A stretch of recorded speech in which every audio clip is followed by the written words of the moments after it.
Hola, ¿qué tal? Bienvenidos a Ciencia en Frecuencia. Nos escuchamos por Spotify, nos escuchamos en Radio Universidad 89.5 los martes a las 3 de la tarde. Y nos vemos y escuchamos en YouTube como Ciencia en Frecuencia. Hoy me acompaña Ángeles Espinosa en la conducción. Y hoy tenemos un tema escabroso, igual que cada martes, y para hablar de un tema tan difícil como es el TEA, el trastorno del espectro autista, nos acompaña la doctora Elizabeth Contreras. Sí, Gutiérrez Contreras. Gutiérrez Contreras. Okay. Doctora, bienvenida. Gracias. Tu trayectoria es amplia, eres audióloga, foniatra. Sí. Aquí nos hablamos de tú por el programa. Como debe ser, está bien. Eres audióloga, foniatra, médico, y eres directora del Centro de Investigación y Atención del Autismo del DIF Coahuila, ¿cierto? Así es, sí. Ok, doctora, bienvenida. Gracias. Platícanos un poquito de tu trayectoria, quién es la doctora Bueno, Elizabeth. pues como vamos a hablar ahora de trastorno del espectro autista, yo tengo viendo el autismo hace aproximadamente 23 años. Cuando yo salgo a lo que es ya el trabajo de audiología y foniatría, estaba consignado que había un niño con autismo por cada 10,000 o por cada 15,000. ¿Qué año era ese? Pues hace 35, 40 años aproximadamente. Más o menos el 87, sí, el 85, más o menos, por ahí. Sí, más o menos. Yo entré a trabajar en el 86, entonces teníamos ese concepto. Y hace 23 años, el otro día platicando con la neuropsicóloga, hicimos cuentas del tiempo, me empecé yo a dar cuenta que recibía más y más niños y yo no sabía cómo diagnosticarlos, porque mi concepto de autismo era niños que nunca hablaban, que palmoteaban, que no tenían contacto visual, etcétera, y iban a la consulta por retraso en el desarrollo del lenguaje. A consulta de foniatría. De foniatría, okay. Sí.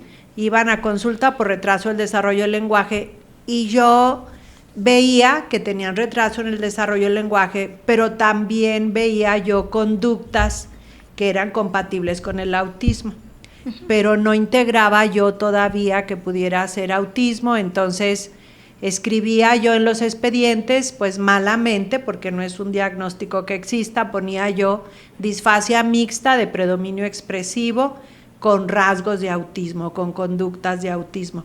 Y ahí empecé a ver, buscar.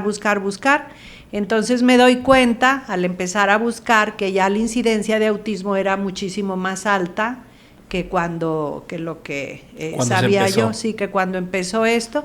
El autismo se conoce a partir aproximadamente de 1945, okay. Fue cuando empezaron a publicar los primeros casos. Autismo viene de la palabra encerrado en sí mismo, ¿verdad? Empecé a ver que ya no era 1 por cada 10,000, sino ya se brincó a 1 por 280. Y a partir de ese tiempo ha ido un incremento, bueno, yo lo digo brutal, ¿verdad? Porque en el 2020, que es la última estadística del Centro de Control de Enfermedades, nos dice que hay 1 por cada 36, o sea, hace 4 años. En el 2014, no, en el mundo. En el mundo. En el mundo, okay. Sí.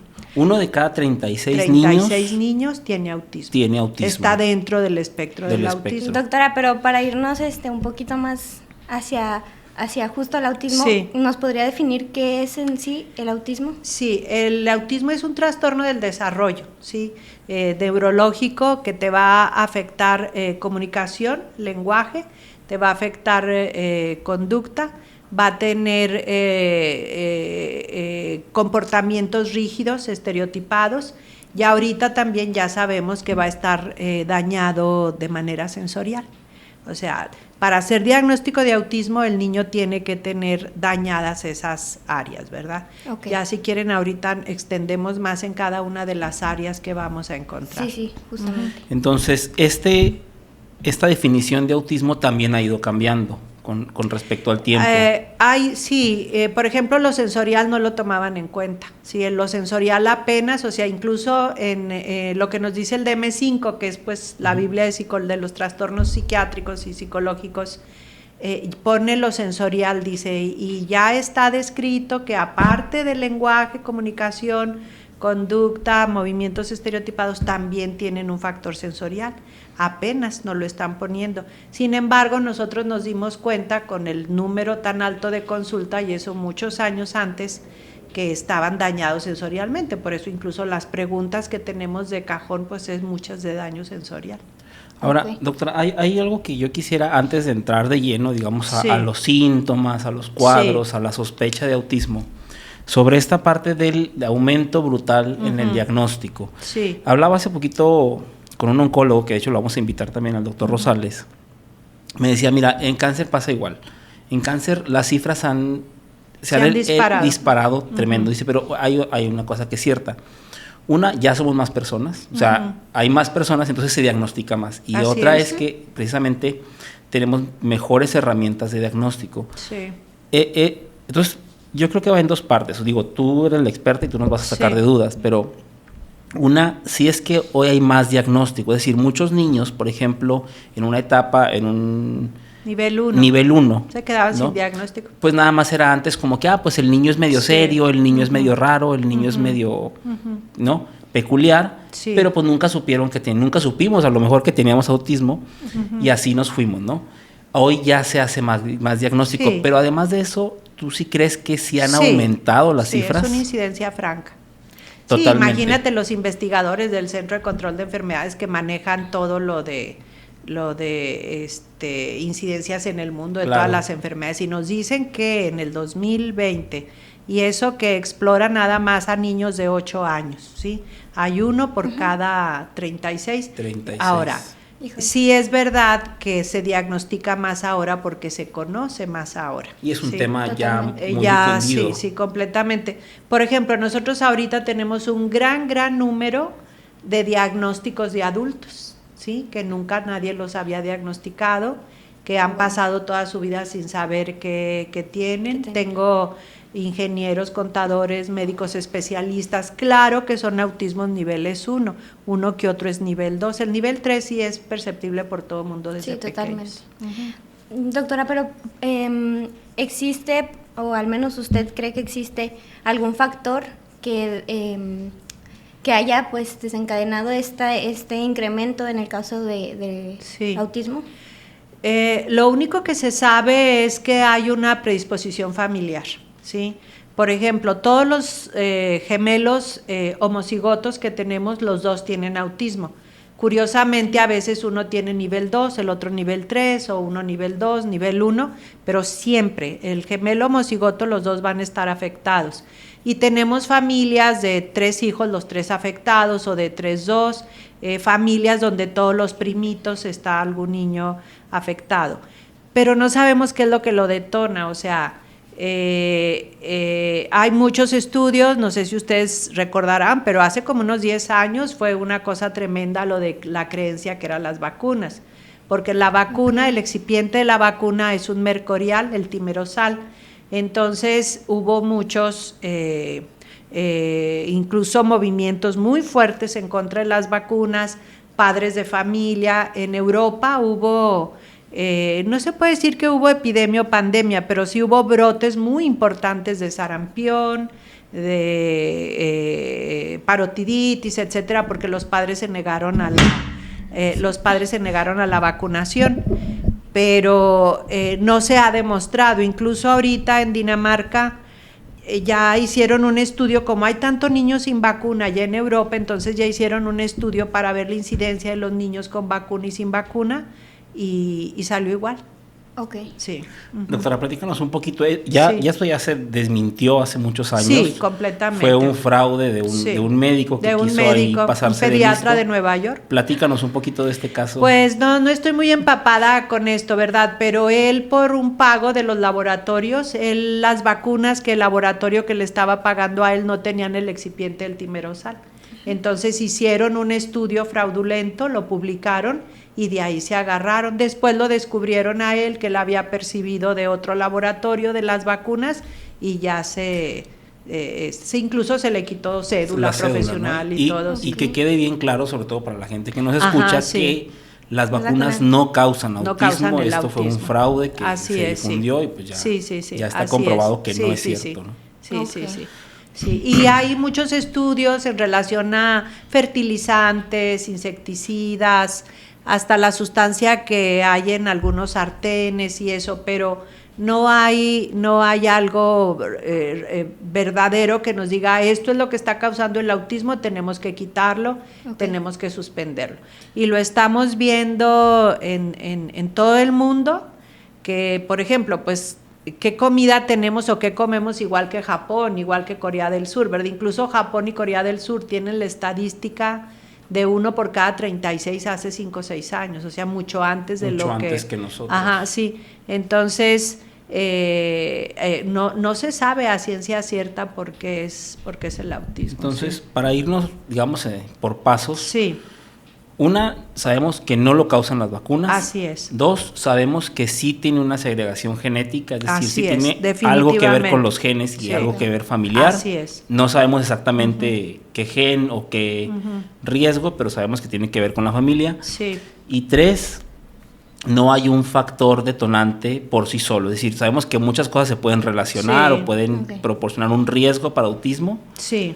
No sé, el que los padres sean fumadores, las drogas. No, hay un montón de cosas que se pueden asociar. No, ya hay muchos estudios en relación a drogas y todo eso no se relaciona. No han sido concluyentes. Ni con hipoxia neonatal o con trastornos durante el embarazo y todo, ¿verdad? No hay nada definitivo que podamos decir, mira, no hagas esto o que no te pase esto para que el niño no tenga autismo. Eso es lo grave que tenemos de esta situación. Doctora, entonces, ¿una persona nace con autismo? No. El autismo se presenta de muy diferentes maneras, pero la gran mayoría de los niños tienen un desarrollo normal dentro del primer año. Cuando son autismos importantes, el niño, una de las preguntas que yo hago es si aprendió papas, ping-pong, o sea, todo lo que juega uno con los niños, ¿verdad? Y se manifiesta con retraso ya del lenguaje posterior al año de edad. Pero tenemos un gran número de niños, que es un síntoma de autismo, que tienen un desarrollo hasta cierto punto normal y luego hay una regresión no solo del lenguaje, sino de habilidades aprendidas. De ahí que le echaban la culpa a las vacunas, porque incluso unos padres de familia ganaron una demanda en Estados Unidos porque ellos mostraban videos del niño con un desarrollo normal y cómo tuvo una regresión con las vacunas. A los 2, 3 años. Antes, por lo general es antes. Por lo general la regresión es entre 1 y 2 años. 1 y 2 años. O sea que el autismo se puede desarrollar. Sí. Incluso, por ejemplo, después de la niñez, cuando ya eres adulto. No. El autismo es un trastorno de la infancia. Por ejemplo, en todos los adolescentes o adultos que yo veo, mi interrogatorio es de la infancia, porque muchos de los síntomas del autismo pueden estar presentes también en otros problemas como obsesión compulsión, bipolaridad y todo eso, ¿verdad?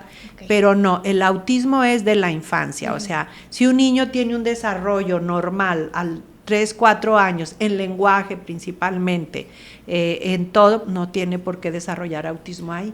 La regresión es pequeñitos, chiquitos, sí. Doctora, hablemos ahora sí de los niveles de autismo. Según el DSM-5, que es el último, el Manual de Enfermedades Mentales, ya nada más hay 3 niveles. Antes había un montón de categorías, Asperger, digo, ¿se sigue usando en la clínica? Asperger, no. Ya sí nosotros estamos dentro de esta situación del autismo, ya no podemos decir Asperger o Rett o ligado al cromosoma X o desintegrativo. Teníamos que autismo pasivo, activo, desintegrativo, pseudosocial, inespecífico, no. Todo eso ya desapareció, incluyendo el término Asperger. Y ahorita ya nada más hablamos de acuerdo a la necesidad de apoyo, a la gravedad, nivel 1 leve, nivel 2 moderado y nivel 3 profundo. Sí. ¿Nos puedes explicar un poquito más de los niveles, más o menos? Sí, cómo no. O sea, el DSM-5 lo explica muy claro, ¿sí? Todos los niños con autismo están dañados, como ya lo dije, en su comunicación, lenguaje, en su conducta, en lo sensorial, en su rigidez mental y todo eso. Pero hay grados, o sea, un niño, por ejemplo, vamos a suponer, tengo un niño de 4 años, 4 años y medio, que no habla absolutamente nada, ¿sí? Pero tengo un niño de 4 años, los dos con autismo, que el niño te habla todo, incluso dice palabras elevadas, palabras que no se utilizan comúnmente en la casa, en lugar de morado dicen púrpura, etcétera. Los dos tienen autismo, pero uno necesita mucha ayuda, uno está muy dañado, ¿sí? Y el otro no necesita tanta ayuda. Entonces, de acuerdo al pronóstico y la ayuda que se necesite, determinamos el grado del niño. Entonces, un nivel 1, digamos que es un niño que no necesita tanto apoyo, es decir, tiene sus rasgos. Sí, tenemos infinidad de adolescentes, adultos. Tengo muchos adultos profesionistas, casados, con hijos, que tienen nivel 1 y ellos nunca se dieron no cuenta. sabían, pero sí es una vida muy difícil, porque no se entienden ellos mismos ni los entienden las demás personas. Tengo adultos con divorcios, tengo muchos adolescentes con intentos de suicidio importantes, incluso es una de las cosas que quisiera yo publicar, claro, porque ver la diferencia entre los que se hace diagnóstico de pequeñitos y se les ayuda y los que van solitos tratando de sacar herramientas para poder integrarse, para poder estudiar, para poder trabajar, etcétera, ¿verdad? Ahora, es muy importante entender que no tiene que ver con el coeficiente intelectual. O sea, cada niño trae su coeficiente que iba a traer, porque muchas de las cosas que hablan del autismo es que son muy inteligentes, o sea, en los estudios está publicado, o sea, si vemos y sacamos el coeficiente intelectual de todos los niños con autismo, hay un pequeño grupo que tiene bajo coeficiente intelectual, otro pequeño grupo que tiene coeficiente intelectual muy alto y la gran mayoría es el coeficiente intelectual normal, promedio, o sea, es como la población en general. Como el resto de las personas. Como el resto de las personas. Entonces es un mito esto de un mito, sí, es un mito. Okay. Sí, y también alimentado por estos... Sí, hay muchas cosas, por ejemplo, que la neurodivergencia y todo eso son cosas que no están establecidas como ciencia, que no están comprobadas. Por ejemplo, que no se le llame trastorno, que es condición, que no debe de decirse uno que es enfermedad, o sea, todo ese son tipo de cosas que yo las acepto y está perfectamente bien. Incluso pues cualquier enfermedad te da una condición de vida, cualquier trastorno te da una condición de vida, pero si ya hablamos médicamente, científicamente, pues sí tenemos que hacer énfasis, claro, ¿verdad? Es un trastorno. Entonces, ¿no podría decir que es una neurodivergencia? Ahorita el término neurodivergencia tratan de explicar o dicen con este término que todos somos diferentes. Sí, que todos tenemos una diferencia entre nuestro comportamiento, nuestra manera de pensar, y es cierto, pero este término se le aplica al autismo para quitarle como si fuera una patología, un trastorno, y decir, es diferente, él es diferente. Claro. Ahora, está bien, yo soy la primera, si todo el mundo conoce mi trabajo, soy la primera en la integración, en el apoyo y todo. Pero cuando ese tipo de cosas se deja y no se atiende al niño, entonces sí se me hace delicado el problema, ¿verdad? Sí, partir de la definición de la OMS de enfermedad, ¿no? O sea, y de salud sobre todo, que es la... Es un estadio la salud es un estadio bueno, no sé con mismas palabras, pero dice físico, mental y social. Y social. Okay. Y social. ¿No? Y el autismo es una discapacidad social. Justo eso quería ahorita comentarte, doctora, porque dices que llegan incluso adultos, adolescentes que nunca se dieron cuenta, nunca nos dimos cuenta tal vez que teníamos autismo. Sí. Y que son personas que han sufrido divorcios, intentos de suicidio, y van ligados obviamente a esta incapacidad social. Claro. Yo creo que a todos nos ha tocado conocer a estas personas que parece que, no sé, parecen como que nada más piensan en sí mismos, que si hay una fila para servirte comida, groseros, ellos pasan y, exacto, ¿no? Que uno lo toma como grosería, como imprudentes, impertinentes, porque no entienden todas nuestras reglas sociales que hemos inventado.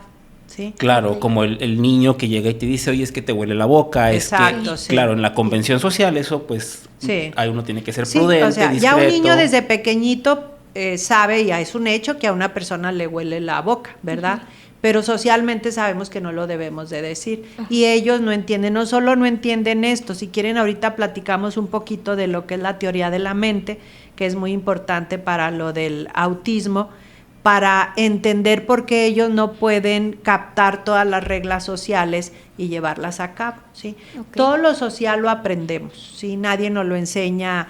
Puede ser, ¿verdad? Mira, utiliza el cuchillo, la cuchara, eso no se dice y eso.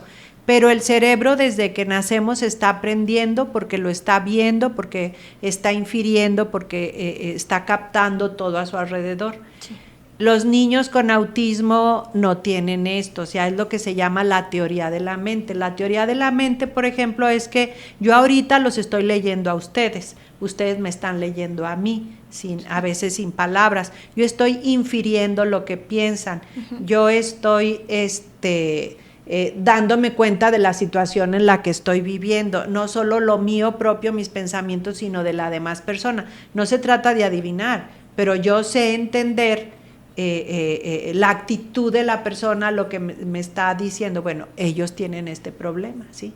Okay. A lo mejor me estoy brincando mucho, pero los adolescentes y adultos batallan mucho porque está una reunión de amigos y uno capta cuando no te quieren ahí o cuando el coqueteo no es para ti, etcétera, y ellos no lo captan. El doble y entonces, sentido, por ejemplo. Ironía, sarcasmo, doble sentido, infinidad de cosas como hablamos, ¿verdad? Sí. Entonces, es una forma de pensar, digamos, muy pragmática, muy directa, muy cuadrada. Muy cuadrada. Sí, no tienen elasticidad mental y no entienden todos las cosas sociales que hemos inventado, porque sí son inventos de nosotros, de cada...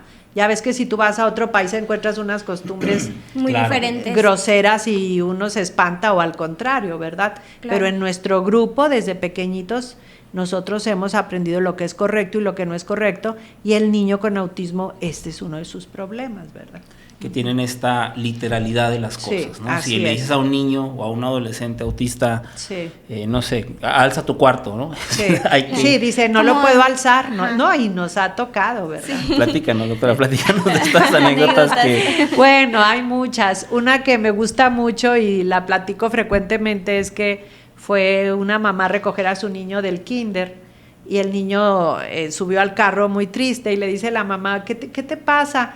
Dice, me encargaron una tarea sumamente difícil, porque así hablan ellos, ¿verdad?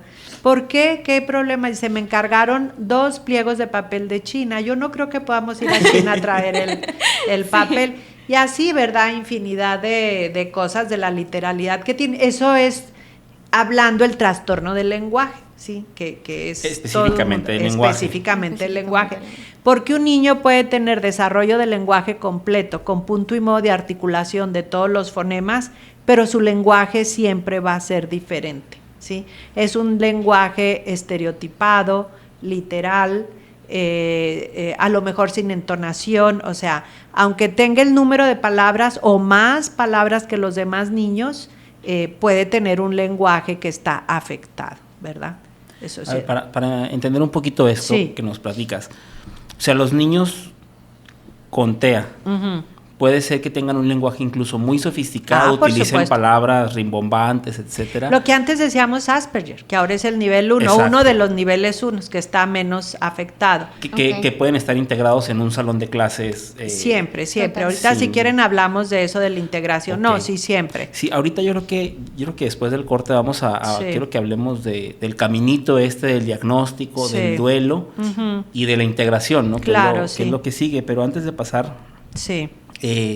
Estos niños, pues, y digo porque luego uno anda, y tú y yo trabajamos ya de hace tiempo, y dice, cuando uno empieza a trabajar con esto, empieza a diagnosticar a hijos, sobrinos, primitos, a todo mundo. A todos nos ha tocado. Ahorita que dijiste, me acordé de mi hija que, digo, hasta donde sé no tiene problema, pero me dice el otro día, oye papá, ¿me llevas a la Plaza Mayor? Y yo le digo, sí, mija. Y se queda pensando, me dice, oye papá, ¿y dónde queda la Plaza Menor? Sí. Yo, muy lógico el pensamiento. Más que yo no tengo esa. Sí, muy lógico. Entonces, el pero pensamiento. Digamos que pueden tener, regresando a lo que dices ahorita, pueden tener toda esta complejidad en el lenguaje, en los fonemas, conocen las palabras, saben cómo se utilizan, pero en la entonación, en el modo de interacción con las personas, porque uno sabe cuando hay que hablar bonito, cuando hay que hablar fuerte, cuando ellos tienen problemas con esto. Tienen problemas. Tienen periodos de colalia, o sea, les gusta repetir lo que colalia, oyen. Que es repetir pueden las tener palabras. la capacidad de aprenderse películas de memoria. Por ejemplo, a mí la gran mayoría de los niños ya me llegan diagnosticados con déficit de atención. Entonces, hiperactividad. Y le pregunto yo a los papás, ¿le gusta alguna película? Sí. ¿La puede ver una y otra vez? Sí. ¿Se la aprende de memoria? Sí. ¿Dónde está el déficit de atención ahí? Si tiene la capacidad de atención de aprenderse toda una película. Entonces, volviendo al lenguaje, un niño con autismo siempre va a estar afectado en el lenguaje porque es una de las características. Puede tener retraso en el desarrollo del lenguaje, puede tener retraso en el punto y modo de articulación de todos los fonemas, que no hay ningún impedimento neuromotor para la coordinación de los fonemas, o puede tener un lenguaje completo. Dicen la R, dicen... Sí, o puede tener un lenguaje completo, pero ese lenguaje va a ser rígido, estereotipado, rimbombante, dramático, y luego va a tener características como literalidad, no infiere las cosas, no entiende. Por ejemplo, ya cuando tengo yo un niño grandecito de 9, 10 años, ya un niño de 9, 10 años ya le enseñaron en la primaria los refranes populares, ¿sí? Y puede ser un niño muy aplicado en física, en química y todo, pero le digo, si yo te digo, más vale pájaro en mano que 100 volando, ¿cómo lo interpretas? No lo pueden interpretar. No lo pueden. Y le he dicho a adultos que me interpreten un refrán o que me interpreten, no lo pueden hacer. No lo pueden hacer. Qué impresión. Porque el daño en el lenguaje del autismo es eso, es la inferencia del lenguaje, ¿sí? Okay. No tienen la capacidad de inferir todo lo que hay detrás de la palabra hablada. Creo yo que ya han oído las bromas, ¿verdad? Que dicen que de recién casados, ¿cómo amaneciste, vieja? Sí lo han oído, ¿verdad? Y luego ya los 10, 15 años de casados, ¿cómo amaneciste, vieja? ¿Sí? Y luego ya, como yo que tengo 44 años de casada, ¿cómo amaneciste, vieja? O sea, entonces nosotros con el número con las palabras, podemos expresar de una manera muy objetiva, pero esa objetividad cambia cuando le damos entonación, cuando le damos otro sentido, contexto, cuando manejamos el contexto, la ironía, todo eso. Entonces ellos son literales, no pueden entender todo lo que hay en nosotros como lo manejamos, ¿verdad? Bueno, muy bien. Vamos a un corte, estamos en radio, sí, tan rápido, es el único, entonces regresamos ahorita a Ciencia en Frecuencia. Sí. Así es, ahorita volvemos.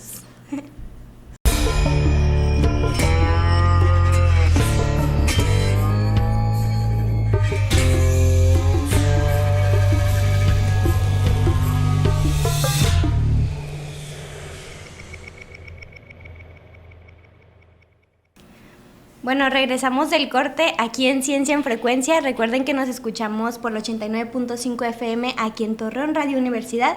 Nos escuchamos también por Spotify y nos vemos y escuchamos en YouTube, igual como Ciencia en Frecuencia. El día de hoy estoy conduciendo aquí con mi compañero Jorge Aro y tenemos la presencia de la doctora Elizabeth Gutiérrez Contreras, que es la directora del Centro de Autismo de aquí de Coahuila. ¿Cómo se siente, doctora? ¿Cómo se ha sentido? Muy agradable, muy buena compañía. Gracias. ¿Cómo ve el programa, doctora? ¿Cómo ves el programa? Me gusta. El formato. Sí, el formato me encanta, sí, muy bien. Se siente uno con mucha confianza. Sí, ¿verdad? Ajá, sí. Yo creo que este programa va a requerir segunda parte. Sí. Es que es amplísimo, o sea, no pues, imagínate, yo doy talleres de 3-4 días y no terminamos. No terminamos, es verdad. Uh-huh. Yo me quedé con una duda. Sí. ¿Qué se hace en el Centro de Autismo aquí en Coahuila? Aquí en Coahuila hacemos diagnóstico de todos los pacientes, no importa la edad, desde 1 año, año y medio hasta edad adulta. Hemos diagnosticado personas 40, 45 años y el centro es un centro para niños de 1 a 12 años con autismo nivel 1 y nivel 2, coeficiente intelectual normal, integrados educación regular. Ese es el formato que tiene el centro. Aparte del diagnóstico neuropsicológico que tenemos, pues tenemos consulta médica, que es la que doy. Aparte tenemos neuróloga pediatra, que es la doctora Arely Sánchez. La neuropsicóloga es la licenciada Cecilia Rosales. Tenemos terapia, que es una terapia diferente, es una terapia que hemos desarrollado durante más de 15 años. También hemos tratado de hacer ya el manual para publicación de la terapia. Okay. Y tenemos el departamento de psicología, que se dedica exclusivamente al proceso de duelo de los padres, porque si los papás no aceptan el diagnóstico y no se avienen a trabajar con los niños, tenemos fracaso, ¿sí? Okay. Tenemos también nutrición, porque como los niños están afectados en lo sensorial, muchos de ellos están tan afectados en lo que es el gusto que dejan de comer, tienen desnutrición o comen un solo alimento. Entonces tenemos departamento de nutrición, y el centro se llama Centro de Investigación y Atención al Autismo, investigación, porque llevamos a cabo estudios, incidencias, etcétera. Hay personal de la Facultad de Medicina haciendo maestría o haciendo doctorado, y están haciendo sus tesis de nosotros. Tenemos un artículo publicado en Estados Unidos y están ahorita como 2 o 3 por publicarse. Okay. ¿Sí? Tenemos escuela Tania para González. Padres. Con la doctora Tania González. Con la doctora Tania González Cortés, claro, sí. Acabamos las dos nos acaban de dar el reconocimiento porque en enero del 2023, la Cámara de Senadores hizo un exhorto a la Secretaría de Salud y a la Secretaría de Educación Pública para que se viera el problema del autismo.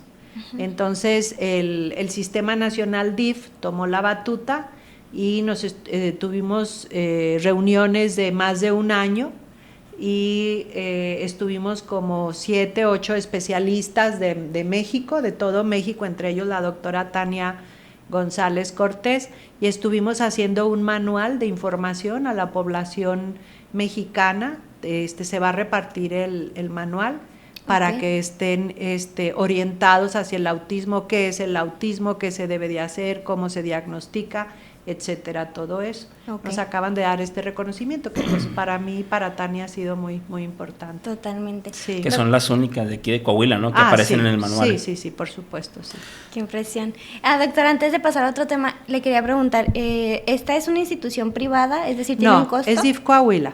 Okay. DIF Coahuila Pero sí se paga la consulta, ¿no?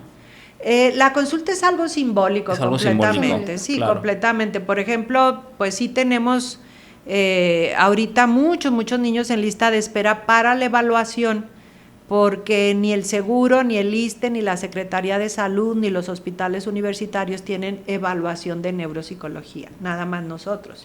Entonces tenemos a toda la laguna y fuera de la laguna. Porque es bien importante decir esto: el autismo, la única manera de hacer un diagnóstico preciso, de ver si eso no es autismo y de ver qué nivel tiene de autismo, es con evaluación de neuropsicología. El autismo no tenemos una imagen, el autismo no se ve en una tomografía, en una resonancia magnética, en un mapeo cerebral, muchísimo menos, no se ve en un electroencefalograma, no se ve en ningún estudio de este tipo.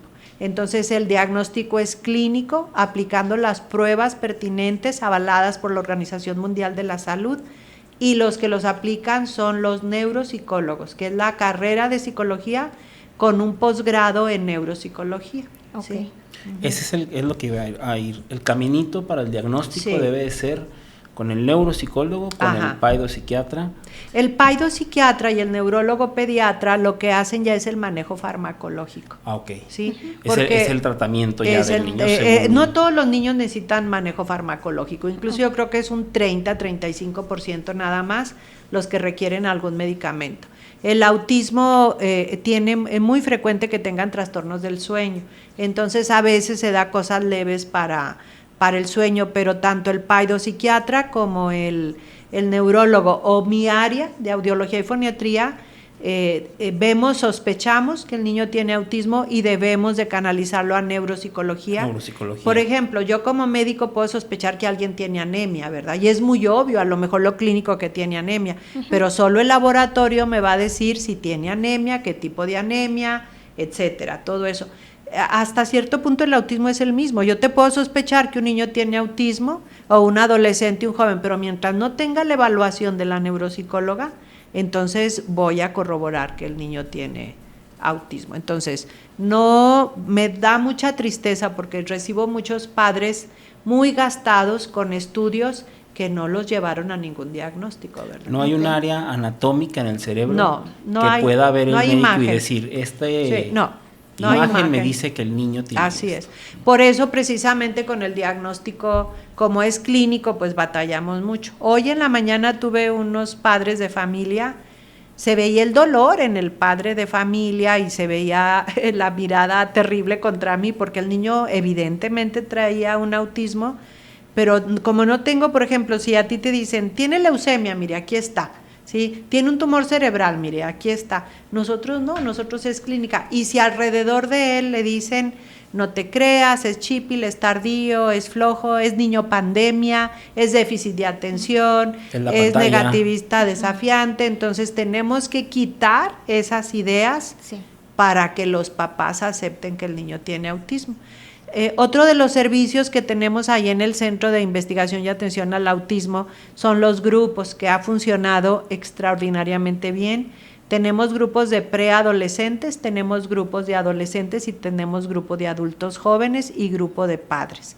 Entonces, estamos basados en lo del Me Too, ¿verdad? O sea, yo también lo tengo y entonces muy bonito porque les dan herramientas sociales, cada quien da sus testimonios, a veces son risas porque explican lo que la riegan de lo que dijeron o lo que pensaron, y ha funcionado muy bien los grupos. Tenemos poco con los grupos, pero sí los tenemos también, sí. En proporción, doctora, la gran mayoría de los niños diagnosticados son nivel 1. No, nivel 2. Nivel 2 es la mayoría. Sí, es la mayoría el nivel 2. Y es más difícil de tratar. ¿Sí lo reciben ustedes? ¿Los diagnostican? Sí, nivel 1 y nivel 2 lo recibimos, pero con coeficiente intelectual normal. Ok. ¿Sí? Okay. Y el nivel 3 son niños muy frágiles que deben de estar manejados de una manera más, nosotros tenemos 1 o 2 terapias a la semana y van a la escuela y regresan a la terapia. Y los niños con nivel 3 requieren que toda la mañana los estén atendiendo y enseñándoles y todo eso, ¿verdad? Sí. Que son ya estos niños que, por ejemplo, se están mordiendo, que están gritando. No todos, pero sí ya tienen muchos movimientos repetitivos, estereotipados, el lenguaje es mínimo, tienen muchísima ansiedad, tienen unos trastornos sensoriales muy fuertes, algunos, miren, no es que el niño tenga agresividad o que el niño se autoagreda porque se golpea, o sea, imagínense ustedes, vamos a suponer que ahorita estamos aquí los 4 y oímos un bombardeo, ¿qué haríamos? Pues córrele, tira al piso, o unos pitidos espantosos, sí, o sea, ellos así viven, ¿sí? O sea, están tan afectados en lo sensorial que así viven. Entonces, muchas veces el ir a golpear y luego no se pueden comunicar. Entonces les provoca todo este tipo de conductas. No es que sean agresivos, no es que se quieran golpear, no es que se quieran lastimar o morder. O sea, es que están sintiendo lo sensorial de una manera tan tremenda que reaccionan de esa manera, ¿verdad? Es una característica, entonces, la hipersensibilidad. Ajá, o hiposensibilidad de todos los sentidos. Los 5 están afectados, unos más, otros menos. Por ejemplo, pues una de las preguntas que hacemos es, ¿le molesta el ruido de la licuadora? Se tapa los oídos y un taladro de la motocicleta. Le gusta ver cosas que giran, le gusta que todo esté ordenado, le molesta que le corte el cabello y las uñas, llora mucho. Le molesta que le caiga el agua de la regadera en la cabecita, sin embargo se fascina estar jugando con agua, quiere que le pongan perfumes, quiere que oler bonito, el pañal, o sea, es un interrogatorio amplísimo, ¿verdad? Yo cada niño que veo hago un interrogatorio de antecedentes, desarrollo motor, desarrollo del lenguaje, y luego ya me meto en todas las características del autismo, para poder ver que lo voy a pasar a neuropsicología porque ya tengo una sospecha muy fuerte, muy basada que el niño tiene autismo. Entonces, por ejemplo, ¿qué tiene el niño, señora, en relación a en otros lados? Pues brinca, corre, se para, va para arriba y va para abajo, no ok, déficit de atención, aquí está su medicamento y todo y eso. Listo. Y no, pero no no interrogan. Entonces, la mamá no te va a decir, fíjese que mi hijo, doctora, prende y apaga focos, abre y cierra puertas, esculca cajones, hace filas, me saca todo el mandado. Porque no lo asocia. No tolera, sí, la mamá no te lo dice espontáneamente, no lo dicen espontáneamente. Eso hay que indagarlo. Por ejemplo, hacer preguntas directas. El niño, no sé, va a casa de la abuelita y grita sin razón, ¿no? Pero la abuelita cocina con manteca y el olor al niño ya le molestó. Exactamente. Y llegar a eso es muy difícil. O por ejemplo, selectividad con las personas. A alguien lo abraza, lo besa y todo, y a la otra persona gritando. No la quiere. Puede ser el perfume. Ahí a las chicas que trabajan a mis profesionales, pues que trabajan en el centro, les digo, el perfume debe ser muy levecito, muy fresco, o de plano no traer. Hay niños que te identifican por el reloj, o sea, como que no leen la cara. Nuestra terapia, lo primeritito que manejamos es el contacto visual. Si se fijan que ahorita no hemos perdido nosotros tres nuestro contacto visual, no lo hemos perdido. Mientras no hay contacto visual, no se desarrolla lo demás, la comunicación. Entonces nosotros iniciamos la terapia con contacto visual y enseñamos a los papás cómo enseñar al niño a que tenga contacto visual. O sea, es algo es muy largo, ¿verdad? El caminito, doctor, entonces pues ya llegan al centro. Consulta médica primera vez por problema de lenguaje o de conducta, aprendizaje. Ya traen alguna sospecha Exacto. de algo, ¿no? A ver, muy rara vez los papás dicen, creo que tiene autismo. Necesita ser los niños nivel 3. Pero por lo general, a mí los niños me llegan por problema de lenguaje, aprendizaje, conducta, ¿sí? Y ya los papás, pues yo tengo que confrontarlos, ¿verdad? Claro. Primero con todo el interrogatorio, por ejemplo, le digo, mire, si el niño no toleraba el corte de cabello o de uñas, o no tuviera insomnio, prende y apaga focos, pero su lenguaje estuviera todo de lo que es normal, pues bueno, puede prender y apagar focos. No estoy haciendo un diagnóstico de autismo por una conducta, estoy juntando todo lo que implica. Interrogo lenguaje, interrogo conducta, interrogo aprendizaje, interrogo sensorial, interrogo movimientos repetitivos, estereotipados, sueño, todo eso, ¿verdad? Doctora, no quiero que se nos acabe el programa sin preguntar. Ahorita estábamos hablando de la integración escolar. Sí.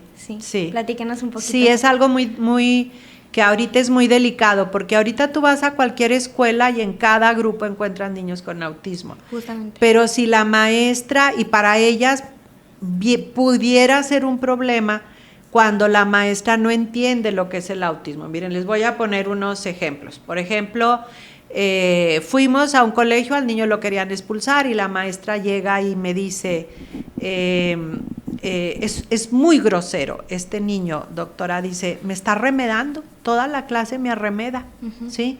No la remedaba, es ecolalia, ¿sí? O sea, entonces si la maestra entiende que un niño con autismo puede tener ecolalia y está repitiéndolo, no está siendo grosero con nadie, no está remedando de una mala manera. Exacto. O por ejemplo, un niño, ahorita ya está creo que en profesional él, pero cuando estaba pequeño fuimos al colegio y me dice la maestra, ya no lo soporto, es el chismoso de la clase, ya no lo aguanto, y maestra, ya se quitó el zapato, maestra, ya se salió, maestra, y total preguntamos, y como el niño tenía bullying, la mamá le dijo, tú todo cuéntale a la maestra, tú todo cuentas, literal el niño con autismo, con literalidad, él le contaba todo a la maestra, entonces todo eso los maestros, por ejemplo, les decimos a los maestros, mire, ellos no toleran tanta estimulación en un salón de clases. Okay. Si usted pone por un lado la primavera y luego el verano y luego Cristóbal Colón y luego Miguel Hidalgo y luego más en preescolar que ponen manzanas con ojos y con brazos y las vocales con sonrisa, o sea, ellos no entienden nada porque toda la estimulación visual les afecta. Okay. Entonces, si ustedes nos visitan en el centro está todo blanco, está sono amortiguado, para que el niño no desvíe y no se perturbe con tanta estimulación. Y luego, que es que se sale, ¿cuándo se sale? Entrando recreo, permítale, maestra, no entrar después de recreo, porque si tenemos 40 grados y anduvieron corriendo los niños en recreo, ¿cómo leerán? ¿Sí? 30 niños en el salón. Exactamente, Sí. y no, sí, o sea, entonces, o sabe que es que quiere estar abajo del escritorio, déjelo, de alguna manera él se siente protegido de estar abajo del escritorio, al cabo él está aprendiendo, o sea, y cuando ya los maestros empiezan a entender lo que es el autismo, que el niño con autismo no debe ser grosero, ni se le debe permitir lo que a cualquier niño no se le permite. Okay. Pero si nosotros entendemos lo que es el autismo, nosotros vamos a manejar al niño de mucho mejor manera. Deben de estar integrados los niños con autismo nivel 1, nivel 2, con coeficiente intelectual normal. El conflicto a veces se hace porque se integran niños que no tienen la capacidad y no les va a servir de nada estar en la escuela. Y luego, hemos tenido casos tan graves y tan tristes porque los papás los integran a primaria. En preescolar no les pasa mucho, pero los integran a primaria. Y el niño tiene que convivir con niños de tercero, de cuarto, de quinto, de sexto, porque así es una primaria. Sí. Y cuando el niño mayor, no todos por supuesto, pero nunca falta uno, se da cuenta que este niño no habla, que no va a decir lo que le está pasando y todo, pues van a pasar cosas muy severas. Pero de bullying, de abuso, de... Pues fíjate que te den el pellizco, o el aventón, o que te pongan un apodo, pues todos lo pasamos, pero sí, pasan cosas más graves. Cosas más graves. Doctora, pero esto al menos yo lo veo como una falla en el sistema escolar mexicano, ¿no? Que no tengan capacitados a los profesores para Se vino antes como una bola de nieve.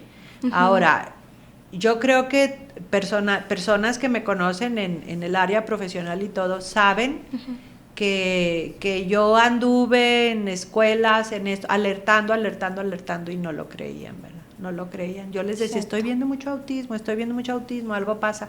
Se burlaban de mí, decían, no vayan al Crito Rión porque la doctora te va a decir que tienes autismo. Pero se vino antes de que pudieran. Por ejemplo, pues nosotros en la carrera de medicina, claro que no nos enseñaron autismo, pero tampoco el SIDA, y se nos vino el SIDA y tuvimos que aprender. Claro. Sí, a mí no me tocó que me enseñaran, porque yo presenté mi examen profesional en octubre del 79 y el SIDA vino pues ya en los 80, sí, pero debe uno prepararse. Y damos clases y vamos a escuelas y he estado en San Luis Potosí, en Aguascalientes de manera presencial, en otros estados, de manera virtual. No me falta ni un solo estado de la República. He dado conferencias de manera virtual, más durante toda la pandemia. Y ahorita acabamos de hacer el manual por exhorto de la Cámara de Senadores. O sea, se va a tener que aprender, se va a tener que hacer lo que se tiene que hacer. Y hay niños maestras maravillosas que entienden, incluso me hablan y me dicen, doctora, ¿puedo ir? ¿Cuándo tiene una conferencia? ¿Cuándo tiene una plática? Por ejemplo, cuando tenemos escuela para padres, le decimos, dígale a la maestra el niño que si quiere venir, puede venir. Entonces es nuestra manera de que estos niños estén. Sí, la integración escolar es algo muy severo porque sí. Ahorita hablábamos, no sé si esto lo pueda decir, pero dijimos que no todas las carreras son para una persona autista, ya hablando como de adultos en general. Sí, es así, ¿no? Yo creo que no todas las carreras son para todos. Okay. Olvídate del autismo. Cuando escoges una carrera, uno tiene que ver qué capacidad tienes, qué facilidad, qué es lo que te gusta y todo. Pero aunque te guste, por ejemplo, a mí me encantaba el piano y me dieron clases y nunca aprendí. Porque no tenía esa capacidad. No tengo la capacidad. Entonces, igual pasa con... Entonces, por eso hay exámenes y hay pruebas para decirte, mira, tú tienes la capacidad de esto. Incluso ahorita se conoce 6 tipos de inteligencia, ¿verdad? Que la inteligencia múltiple, matemática y que etcétera, todo eso. Pero sí hay carreras para las personas que están dentro del espectro del autismo, que son las carreras exactas de las materias, matemáticas, física. Un contador autista pues jamás te va a robar un peso porque no, y lo hemos visto, de verdad. Pero mira, te voy a dar una anécdota. Teníamos un papá con autismo y su hijo con autismo, nuestro paciente era el niño, y el papá era el contador general de una empresa muy importante, muy importante. Y resulta que tuvo un problema porque falleció el dueño de esta empresa tan importante y él se fue al panteón a pedir firmas, o sea, imagínate que fuera el lugar, ¿sí? Imprudencia. Imprudencia, pero no, pues sí. Él necesitaba las firmas y eso. Pero entonces todas las ciencias exactas son buenas para ellos, son muy buenos investigadores, porque son precisos y todo. Pero sí hay carreras que no se les va a facilitar, que aunque los coeficientes intelectuales altos, pues a veces desarrollan herramientas ellos mismos, pero para facilitarles la vida sí debe de haber una consejería. Sí, un acompañamiento. Yo creo que, digo yo, como tú sabes, yo doy clases, sí. Y no solo en medicina, en los grupos que he dado clases, sí. Yo creo que por grupo siempre hay uno o dos personas que uno dice, este chavo sí trae... Me dice una justo maestra. El que llega y me dice, Doc, yo no quiero en equipo nada. Sí. Yo, el trabajo póngamelo solo, y ya uno dice, algo no está. Algo no está bien. Sí, la maestra Ana Irene, que trabaja mucho con autismo, dice que en muchos preescolares que ella trabaja hay hasta 4 y 5 niños por grupo. Sí. Es muy grave. Híjole. Es muy grave. Pues vamos a cerrar con otro tema más grave todavía, que es la negación y el duelo de los padres, ¿no? Siempre, igual que todas las enfermedades, igual que todos los trastornos, el momento de dar la noticia, pues uno tiene como papá siempre este sentimiento de culpa, ¿no? Incluso si el niño llega engripado, uno dice, es que no le puse el suéter y es que lo saqué cuando estaba haciendo frío. Pues pasa con el autismo, a pesar de que no está comprobado. Sí. ¿Qué pasa con este duelo? El proceso de duelo no es criticable, sí, claro. O sea, es algo completamente... Es más, cuando no hay un duelo con esta noticia, pues ahí sí es anormal la persona, ¿verdad? Claro. El problema es cuando se quedan en una etapa. Nosotros sabemos que el proceso de duelo pues tiene negación, y tiene depresión, y tiene ira, y luego tiene al último aceptación y todo eso. Negociación. Aquí el problema es cuando se quedan en alguna de las etapas y no van ellos hacia adelante. Entonces, sí, muchos papás dicen, ¿será porque nos divorciamos? ¿Será porque yo trabajo lejos? ¿Será porque yo trabajo todo el día? O sea, no, como dije al principio, no sabemos bien qué es lo que detona todo lo del autismo, pero yo les aseguro que no es porque se divorcian o se separan o todo eso, para nada. Y sí, una de las cosas que nosotros batallamos más de groserías, de portazos, de recuerdos del 10 de mayo, de todo eso, es con los papás muy indignados porque les decimos que su niño tiene autismo, ¿verdad? Okay. Pero lo que se debe cuando nosotros tenemos lo que es el acompañamiento profesional en el proceso de duelo, tenemos nuestro departamento ahí en el centro para que los acompañen en este proceso de duelo y sí, los papás, algunos muy fácilmente lo aceptan, otros no, a veces tengo el matrimonio, la señora lo acepta, el señor no, al contrario y eso. Y el problema que cuando se quedan en la etapa de negación, encuentran quien les diga que no es cierto y ahí se quedan. ¿Sí? Okay. Encuentran pseudo profesionales que le dicen no te creas, claro que no, si el niño habla, no es autismo, es que es flojo, es que es chipil. Tuve muchos que es niño pandemia, que niño pandemia y todo eso, y ahí es donde perjudican al niño. Claro. Tuve hace como 2 años, yo creo, un niño de 14 años, evidentemente con autismo, y le digo a la mamá, nunca le dijeron que él podía tener autismo, y dijo, bueno, cuando tenía 3 años lo traje aquí y una fulana que estaba aquí me dijo que tenía autismo. Yo era la fulana porque pues nadie okay. Estaba más que yo también hace 13 años ahí, ¿verdad? Sí. 14. Pero sí es algo que no es criticable y que se debe de tener un acompañamiento profesional y para que el papá salga es terrible. O sea, cuando te dicen algo así de algún hijo, es terrible, no es nada criticable. También tenemos muchos papás en depresión, tenemos matrimonios destruidos de que por lo general es el hombre, ¿verdad? Sí tengo casos de mujeres de que tiene el niño autismo, ahí te quedas, yo me voy. Ahí te lo no dejo pueden y ya con el cargo, paquete. ¿no? Sí, no puedo con el paquete. Sí. Doctora, vamos a cerrar el programa. La verdad es que ha sido muy interesante platicar. Tú y yo tenemos trabajando. Y se quedó todo lo de autismo todo pendiente, todos los síntomas. No, hombre, hay un montón de cosas todavía pendientes. Mucho, ojalá largo, y nos puedas acompañar en una cuando gusten, ya segunda saben. emisión. Aquí está tu cámara. Para los que nos ven en YouTube, si quieres hablarle a tus pacientes, a los papás de los niños. Sí. Como ahorita lo dije, es comprensible cuando hay una negación, cuando nosotros no creemos que el niño tenga esta condición, este trastorno del espectro autista. Lo vuelvo a refrendar, cuando es un autismo nivel 1 o nivel 2 con buen coeficiente intelectual tienen muy buen pronóstico y va a depender del diagnóstico temprano, del manejo adecuado para que el niño tenga una vida normal, por así decir, aceptar las diferencias que ellos tienen, no tenemos por qué someter a nadie a que todo el mundo piense como nosotros o respire como nosotros o sienta como nosotros. Pero para bien de ellos, pues tenemos que conocer lo que es el autismo, ¿verdad? Totalmente. Doctora, pues muchas gracias. Esto ha sido Gracias Ciencia en a Frecuencia. ustedes. Nos vemos y escuchamos en YouTube, nos escuchamos en Radio Universidad y en Spotify y nos vemos la próxima semana. Nos vemos. Gracias.